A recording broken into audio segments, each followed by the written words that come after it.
Welcome back to the channel, everybody. Hopefully you guys are doing well today. I wanted to do something a little bit different and show off a new update that I decided to put on the Coxton Sub. So those of you guys who have been following along, thank you very much. I had been speaking before about how much I didn't want to go back and redo the texturing, and I just would rather keep to the splines because that's how I had started it. But, you know, then I just started wrestling with the idea for a while about, you know, it just really looks like better if I use TurfX. Then I can use clutter. It's just a lot faster for getting, you know, good looking fields and trackside scenes. Plus, practicing a little bit more with TurfX, I found some good, you know, grass heights that aren't too tall.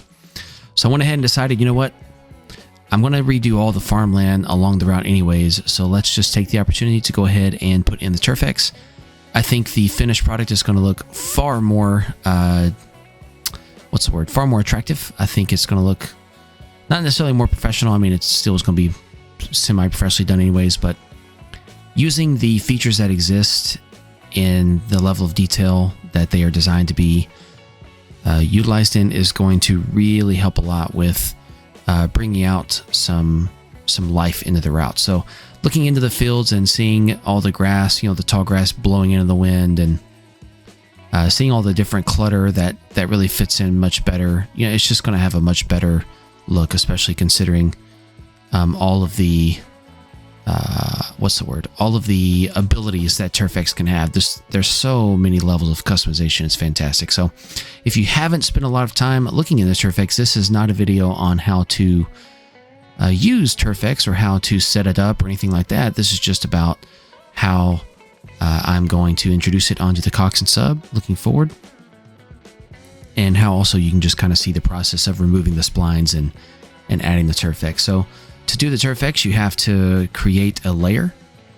You do that from the ground menu, which is the very top one on the right, and then you can create an effect layer. You can go in there and edit your properties. I would recommend, to start out, just to get some TurfX you like, I'd recommend go find a route that you like that has TurfX and just copy their information into your TurfX for now, just so you can have something to work with. And then you can start messing with the values to see kind of how that changes things.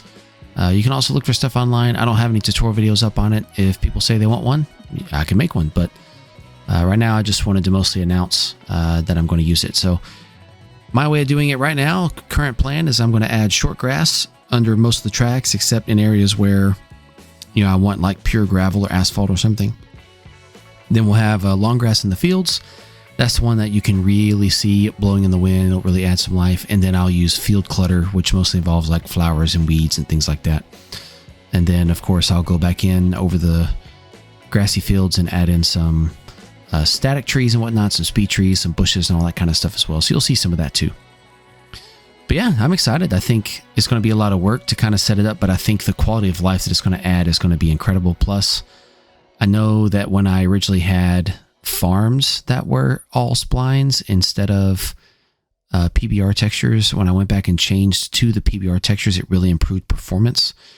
So I'm hoping that having reasonable settings here for TurfX will also help optimize and improve performance instead of loading possibly thousands of splines that I no longer will need. So we shall see, but I'm excited. And so here we are, just kind of texturing everything. This is currently just north of Highbridge, and then there's Highbridge there in the background. But you can see mainline, I typically try to keep the grass off the main line. Occasionally I'll let it come on. I mean, this is not like the Chicago to LA route of the Santa Fe, nor is it like the Central Transcon that belongs to the UP. So, you know, it's okay if we have a little bit of weed growth over the track, but for the most part, I'm going to be keeping it off of the main line. All right, now here we are moving into Highbridge in general just for a few minutes. I wanted to showcase here how you can take a scene that already looks okay. There wasn't really a whole lot wrong with the scene. And just by making a few small changes, you can make your scene really come to life. So I'm adding in the TurfX now, using the increase height tool there. Now I'm going to do the short grass, so all into the tracks. Later I'll come back and remove some of this under the yard tracks, just because I want the yard to not have so much grass around it, but rather dirt and gravel, just because it's, you know, walked on and in the shade more often, so it's not going to grow as well. And so here we are. I'm going to make a little parking spot here, so I'm going to take the grass out of some of that area so that I can actually make room for cars to park. I didn't want to have that little signal box out there in the middle of nowhere. Technically, that signal box in our era would not be used anymore since we're in the late 60s, early 70s. But, you know, wouldn't necessarily be torn down either. And the spot next to it can just be used for parking for the people who work the yard here for the railroad. So I also like to sink my yard tracks into the ground a little bit. It just allows you to really get that better feel for track that's not quite as well maintained. So it's kind of the purpose here. I got a little confused here why this one wasn't decreasing in height. Then I realized it's because the land had changed height. So I'll go fix that here in just a minute. But yeah, I'm excited. I hope you guys will be excited too. I think it'll be a much better look to have the TurfX when it's finished. I will say it is intimidating to get started with the first time. So I would recommend, like I said, go copy it from someone else's route first. A payroll route you have, or a route that was a DLC or something. And use that to kind of get the feel of it before you try to just wing it yourself. That way you have something to work with.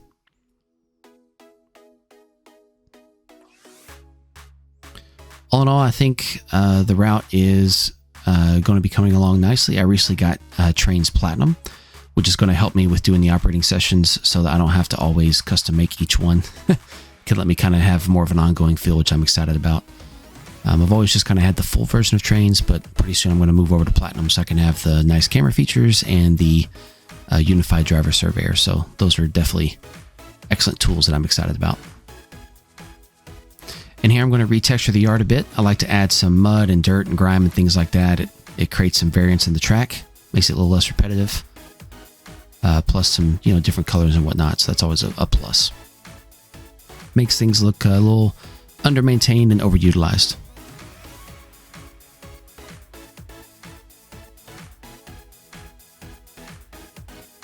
I would say I don't think that the route's going to make a release this year. We shall find out, hopefully soon.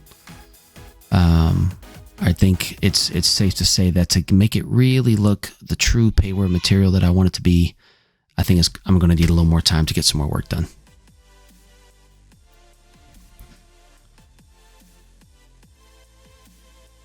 Funny thing, I used to complain about how much work it takes to paint textures in an area, and then now we have TurfX, and so TurfX, you know, you might paint the same spot 3 times. You paint the texture, then you paint the first effect layer, and then the second effect layer, and, you know, depending on how many effect layers you want to put on there, you could paint an area 10 times over.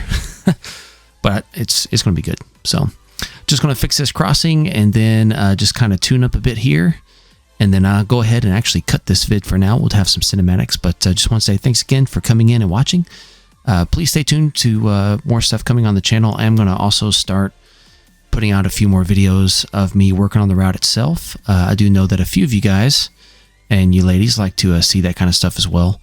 So I will put that out there as well. That way it's not just operations, although I wanted to go ahead and get most of my operating stuff out there just because people are having a lot of questions about kind of how things are done. So, but thanks again. Here's some good cuts along the yard area with the local there working the switches. So we'll catch you guys later. Thanks again, and we'll see you next time.